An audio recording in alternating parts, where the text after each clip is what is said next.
You stay on the line. We need to go back to our photographer colleague, Terry. Terry, can you hear us? No, Terry can't hear us. I need to press this button here, and I think if I do that, I think Terry will be able to hear us. Hello, Terry. How are you then? Hello. Now, the last we heard from you, Gazza had turned up. Yeah, he's here with me now in the car, and I'm just taking him away from the area of Rothbury. He's obviously getting a lot of attention because he's turned up, but he thinks that he can obviously help Raoul. Right. Is there any chance we could talk to Gazza? Oh, he says he knows that he can. I've known him for years. He's knew him for years. Here, Gazza. Right. Can I call you back in 1 minute? Right. Hello. Hello, Right, Paul. Paul. He's just... hang on, he wants to speak to you now. He wants to talk to us now. Yeah. Paul, I'll get you a cigarette. Here. I've got him. Just tell him I'm paying with my ribs. I'll come back in 1 minute. I'll speak to him. Keep on the phone. He's just lighting a cigarette up, and he's going to talk to you. Okay, fine. Well, that's good. I'd imagine a lot of interest in Gazza and what he might be able to help with. Yeah, apparently he knows Raoul, and he's come to offer his help. He was a doorman in Newcastle, he's telling me. Knew him for years. And he's knew him for years. Oh, right, okay. So Gazza thinks he can actually be of assistance. What sort of assistance does he want to help? What help does he want to give? Okay, here he is. He's coming on live. Okay. Gazza? Right, Paul. What's this going like? What? Gazza? This is like what? Gazza, hello. Gazza. Hello, Paul. Hello. Hello, Paul. You're live on Real Radio. Hold on, wait, I get trying to get the volume turned up. Can you hear us okay, Paul? Yeah, hang on. There you go. Right. Hello, Paul. Yeah, hello. Paul, good evening. You're live on Real Radio. I just wonder, tell us about Raoul Moat, the Raoul Moat you know.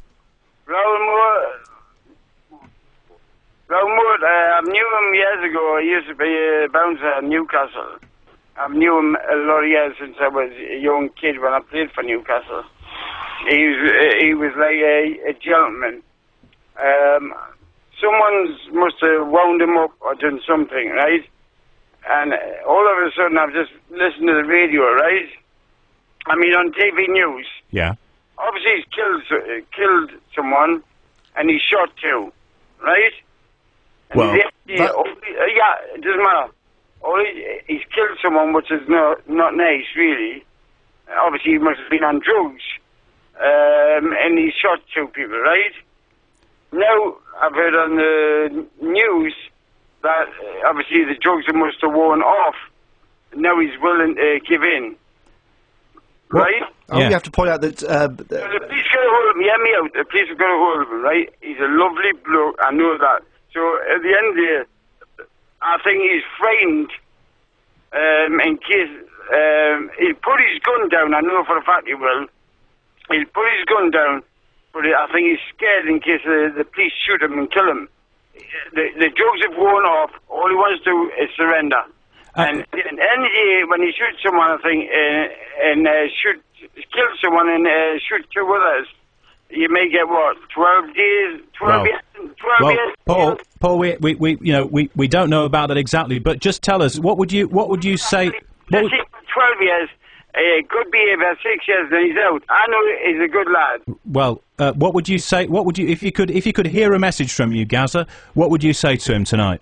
Well, I think if the police go hold of him, listen, I drove from Newcastle in a taxi to Rothbury, cost a lot of money. I brought a dressing gown for him, a big jacket. I brought some chicken, some bread. I know you're going to laugh at this one. I brought him a can of lager. I brought him a fishing rod, because I heard he was at the river, and I brought a fishing rod, so we can fish together. I'll have a chat with him. Give him a bit of, just talk to him, because I think I'm the only man. I think I can help him through this, because I've been through it. So, Gazza, are you going to go to the police and say, look, please, let me help you here. I know Raoul Moat. I can help you negotiate. I can help you sort the situation out. I've just spoke to the police. What do they say, Gazza? Well, tell you, it was next to his taking photos, and the police went, oh, I'm going to be in the papers tomorrow. I went, listen, I says, I know the guy, he's a nice guy.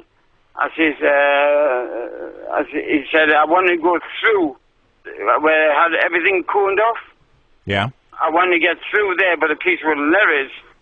So that was a waste of time saying, oh, I know him, because they would be frightened in case he might shoot me, you know? But I know him, he will not shoot me. Well, it's a dangerous situation, though, Gazza, isn't it? I'm not scared of it. Hey, listen, I've just been in a car crash, hit a wall at 90 miles an hour. I survived that. I'm sure I can survive a bullet. No may look, he'll probably miss. So what you're saying is you want to go in there, you want to help negotiate. I'm trying to find out where he is, without the police knowing. I've got a jacket, I've got a dressing gown, I've got some chicken, I've got some bread, I've got a can of lager, I've got a fishing rod. I've got my fishing rod, and I'm willing to sit down and just shout, Moaty, it's Gazza.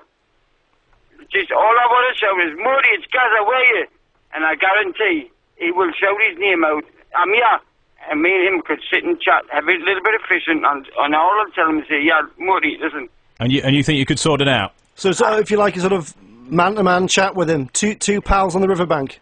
Yeah, two friends on the middle of the bar from Newcastle, and all we'll say is, look at, listen, why don't we just, like, you know, put the gun away, throw it in the river, and say, look at Moaty, look at, the worst of the worst, you may get a 12-year stretch. The police are not going to kill you, because I know he's willing to give in now, because I think whatever he was on is worn off. I said, the police are not going to kill you. He may do 12-year stretch, obviously for killing someone, which is not very nice, but obviously he did it because he was high on drugs, probably, right? Paul, have you been in touch with him recently? For good behaviour, he'd get out after 6 years. Paul, have you been in touch with him recently? Have I been no, because I've been in hospital with that car crash. When did you last talk to him? Well, I've seen him, I spoke to him about a year and a half ago when he was in Newcastle. And when you spoke to him then, how was he? How was he? Sounds a bill. No wrong with him.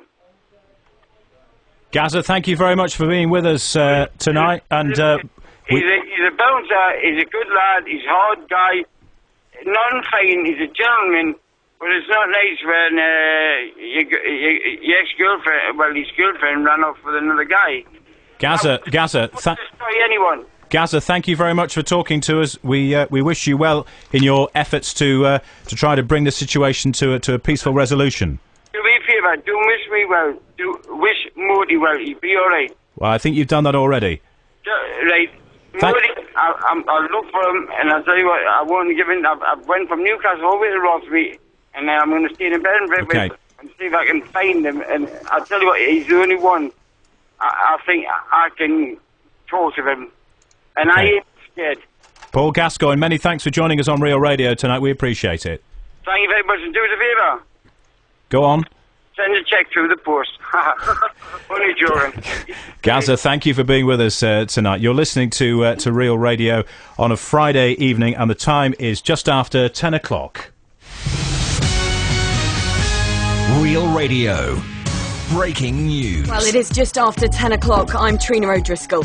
We're bringing you a special programme here on Real Radio this evening after the breaking news we've had over the last...